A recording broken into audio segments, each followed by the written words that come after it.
10th 11th public எக்ஸாமில் fail ஆனவங்க அடுத்தது எப்போ எக்ஸாம் எழுதுறது? ஜூன் ஜூலையில் சப்ளிமெண்ட்ரி எக்ஸாம் அப்படின்னு வரும். அந்த எக்ஸாம் எழுதி நீங்கள் கிளியர் பண்ணணும். ரெகுலர் ஸ்கூல் ஸ்டூடெண்ட்டை பொறுத்த வரைக்கும் 10th ஃபெயில் ஆனவங்க இந்த சப்ளிமெண்ட்ரி எக்ஸாம் பாஸ் பண்ணிட்டீங்க அப்படின்னா 11th நீங்கள் கண்டிப்பாக போகலாம். சில பேர் 12th பாஸ் பண்ணி 11th அரியர் இருந்துச்சு அப்படின்னா இந்த சப்ளிமெண்ட்ரி எக்ஸாம் நீங்கள் கிளியர் பண்ணிட்டீங்க அப்படின்னா இந்த வருஷமே நீங்கள் காலேஜ் ஜாயின் பண்ணலாம். இந்த சப்ளிமெண்ட்ரி எக்ஸாமுக்கான டேட்டை எனி டைம் அனௌன்ஸ் பண்ணுவாங்க. அனௌன்ஸ் பண்ண உடனே உங்களுக்கு அப்டேட் பண்ணுறேன். ஸ்கூல் ஸ்டூடெண்ட்டை பொறுத்த வரைக்கும் நீங்கள் எங்கே அப்ளை பண்ணணும் அப்படின்னா நீங்கள் படித்த ஸ்கூல்லேயே நீங்கள் அப்ளை பண்ணலாம்.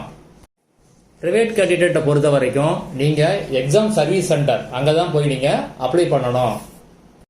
இப்போ 10th 11th ஃபெயில் ஆனவங்க அப்ளை பண்ணுறதுக்கு ப்ரொவிஷனல் மார்க் ஷீட் வேணும். இப்போ அதை பற்றி அனௌன்ஸ் பண்ணுவாங்க. வந்த உடனே நீங்கள் டவுன்லோட் பண்ணி அதை வச்சு தான் நீங்கள் இப்போ அப்ளை பண்ணணும். ப்ரொவிஷனல் மார்க் ஷீட்டை பற்றி அனௌன்ஸ்மெண்ட் வந்த உடனே உங்களுக்கு நான் அப்டேட் பண்ணுறேன்.